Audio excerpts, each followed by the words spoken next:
안녕하세요. 예쁜 피부 만드는 김세희 원장입니다. 요즘 날씨 덥죠. 더운 여름이 되면 피부에 나타나는 변화들이 있어요. 모공도 넓어지는 것 같고 갑자기 여드름이 올라오기도 하죠. 오늘은 여름에 자주 나타나는 피부 질환과 관리법에 대해서 짚어보겠습니다.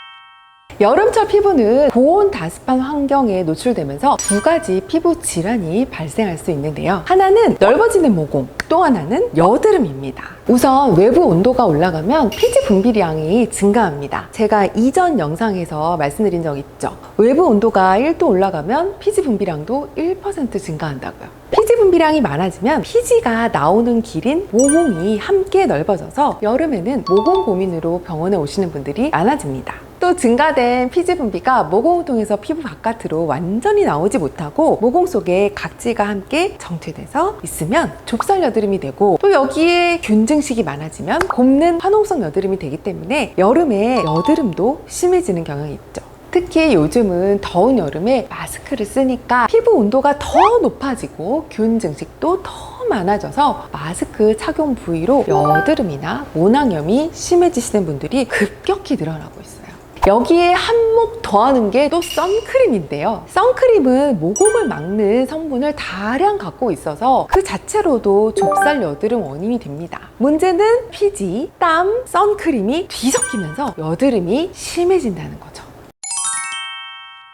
이런 여름철 피부 문제를 관리하는 두 가지 주요 포인트는 내 피부에 맞는 자외선 차단제 사용과 또 피부 온도 관리입니다. 좀 전에 선크림이 모공을 막아서 여드름을 유발할 수 있다고 했잖아요. 그래서 저는 개인적으로 여름철에 좁쌀 여드름이나 화농성 여드름이 폭발하시는 경우에는 자외선 차단제를 당분간 바르시지 말라고 합니다. 자외선 차단제의 순기능을 절대 무시할 수는 없지만 선크림 사용이 피지 배출을 막아서 트러블을 유발한다면 그 부분 컨트롤이 더 중요합니다. 그렇다고 여름에 선크림을 사용하지 않을 수는 또 없겠죠. 자외선 차단은 피부 보호에 또 정말 중요한 부분이니까요. 그래서 지금부터 내 피부 상태와 상황에 맞는 선크림 사용법을 추천해 드릴게요. 우선 고산적으로 많이 사용하는 크림 타입은 건성 피부에 적합합니다. 지성 피부를 가지신 분들은 사용하지 않는 게 좋습니다. 크림 타입은 지속력이 좋고 또 자외선 차단 지수도 잘 유지되니까 좋은 차단 효과를 볼 수 있는 제형이긴 한데요. 화장 전에 바르면 화장이 또 밀릴 수 있는 단점이 또 있습니다. 두 번째는 로션 타입인데 크림보다 묽은 제형이죠. 밀착력이 좋고 흡수력도 좋아서 중성 피부나 지성 피부 타입에 적합합니다. 화장 전에 바르면 크림보다는 또 덜 밀리죠. 근데 아무래도 좀 얇게 발리는 만큼 차단이 아주 약간은 덜 될 수 있습니다. 세 번째는 밤이나 스틱 제형인데요. 이 제형은 남자분들이 쓱쓱 바르는 용도로 선호하시더라고요. 필요한 부분에만 집중할 수 있다는 장점 때문에 지성, 건성 피부 모두 사용하기 좋습니다. 하지만 스틱 부분이 깨끗하지가 않아요. 스틱이 피부에 지속적으로 닿는 만큼 위생적이지 않기 때문에 빨리 사용할 수 있는 작은 제품으로 구입하세요.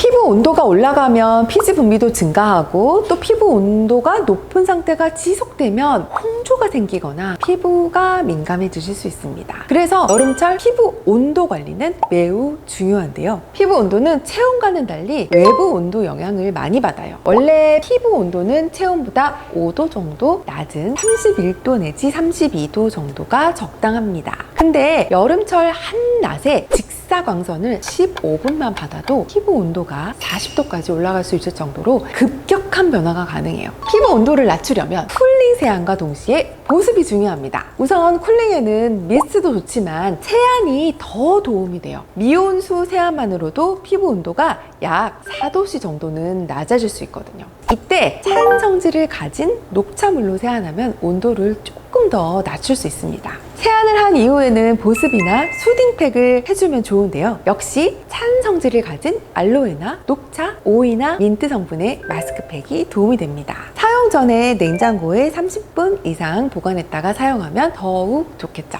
간혹 피부 온도가 올라갔다고 해서 얼굴에 얼음팩을 대시는 경우가 있는데 저는 사실 이 부분은 크게 추천하진 않아요. 얼음으로 늘어난 혈근을 급격하게 수축시키면 얼음팩을 떼었을 때 혈류가 다시 급격하게 급격하게 몰리면서 더 빨개질 수 있습니다. 피부 온도는 보습을 하면서 서서히 낮춰주는 것이 가장 좋다는 점 기억하시고요. 여름철에는 피부과 케어를 받는 것도 정말 도움이 됩니다. 여름에는 레이저보다는 미백이나 피지 관리, 피부 진정 효과가 있는 메디컬 스킨케어를 권장드려요. 미백 케어에는 가장 기본적인 비타민C 침투 관리가 있겠죠. 미백과 함께 피지 관리까지 일석이조의 효과가 있는 아쿠아펠도 좋고요. 여러분들이 잘 알고 있는 이온자임도 강력히 추천드립니다. 이온자임은 비타민C 뿐만 아니라 노화 방지 효과가 있는 비타민 A와 미백 효과를 더욱 업그레이드 시켜주는 하이드로키논을 복합적으로 침투하는 케어입니다.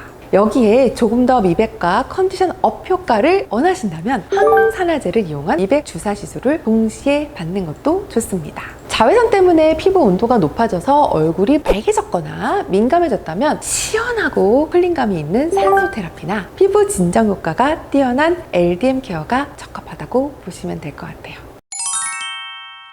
오늘은 여름철에 생길 수 있는 피부 질환과 관리법에 대해서 이야기해 드렸습니다. 더운 여름에는 피부가 예민해지는 만큼 세심한 관리가 중요하다는 점 기억하시고요. 지금까지 예쁜 피부 만드는 김세희 원장이었습니다. 감사합니다.